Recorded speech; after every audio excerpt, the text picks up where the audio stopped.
Refractive surgery outcomes rely more on case selection than technique. Today, I'll focus on a practical algorithmic approach to evaluate a patient for refractive surgery. So, we all know it provides spectacle independence, it corrects the aberrations, and the threatening complications are rare. So, these are the FDA approved age limit given for each procedure. The most commonly done procedures are surface ablation, LASIK, SMILE, phakic IOLs, and refractive lens exchange.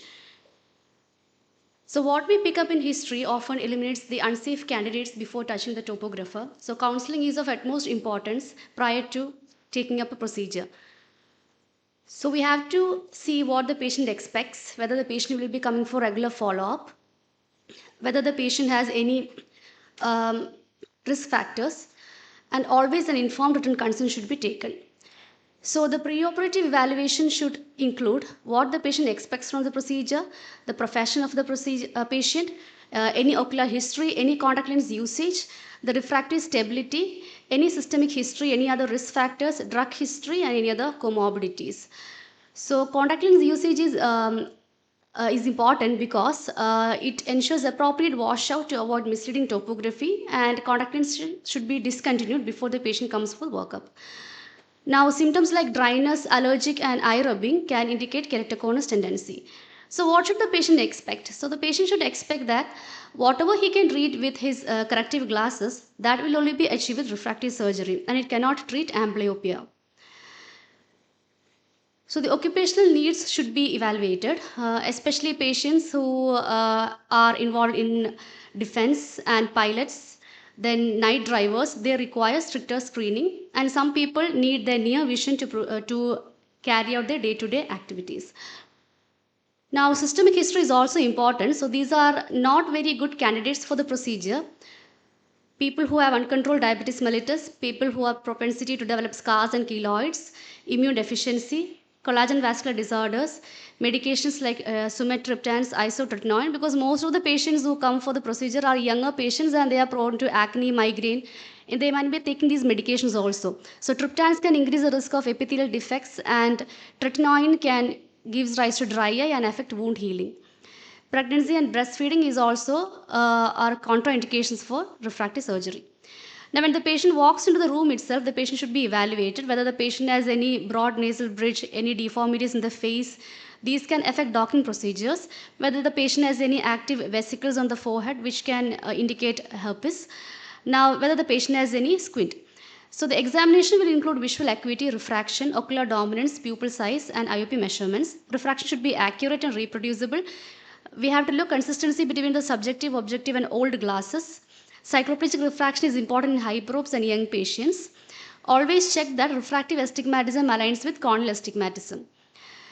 So these are some of the ocular surface disorders which can be a contraindication to the procedure, like scarred corneas, large pterygiums, corneal ulcers, endothelial decompensation, neovascularization, and dystrophies.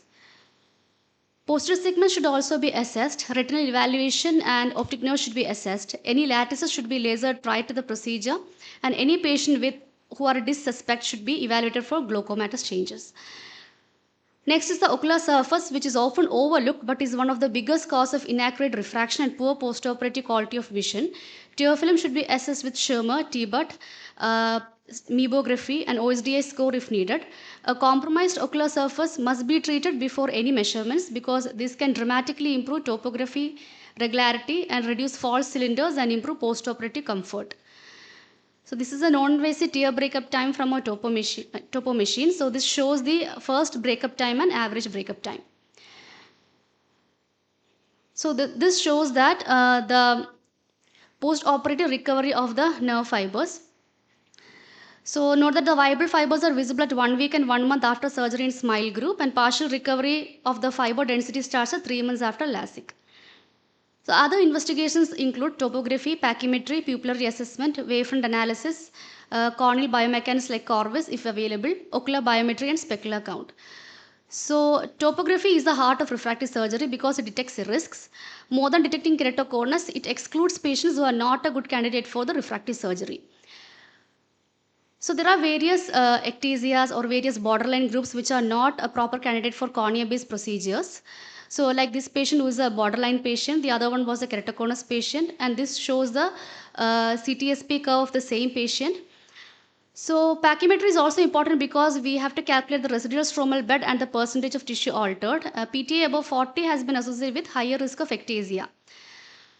Now, aberrometers are used to determine the ocular aberrations, and to provide customized treatment plan, it adds quality dimension to the treatment. So high commas such as the need for a topography guided approach.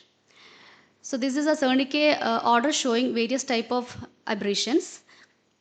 Now coming to white and anterior chamber depth, these are important because this is used to calculate the ICL power sizing. Also, white is also used to treat the to get an idea about the treatment zone of the laser. So borderline white can exclude a patient from phakic IOL surgeries, and optic zone ablation, optic zone selection for laser ablations in smaller corneas, and predictability of centration in topography guided treatment. Anterior chamber depth is also important because adequate wall should be there for an ICL to be placed to avoid postoperative complications. Now the corneal endothelium maintains corneal clarity by regulating a stromal hydration. So procedures like ICL, RLE and high myopic laser ablations can lead to endothelial decompensation.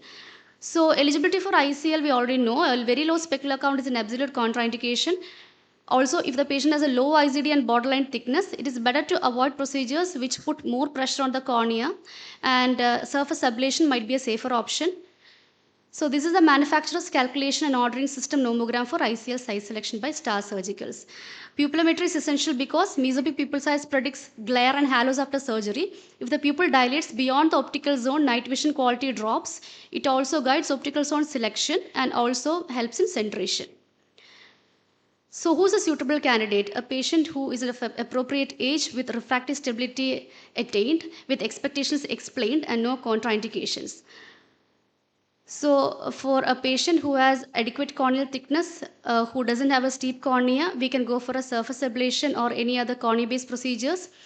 If the patient doesn't have a proper cornea but is ACD and white to white is okay, then we can go for a phakic IOL or refractive lens exchange. And for very high refractive errors, we can go for a bioptics. So these are the take-home messages. Proper counseling, detailed history, systemic status of the patient should be assessed, treat dry eyes and allergies, thorough examination of the posterior segment, avoid procedures in patients who are prone to develop RD and glaucoma, select the appropriate procedure, adhere to the protocols and be available to the patient's concerns. So better screening prevents complications more than technology ever can. Thank you.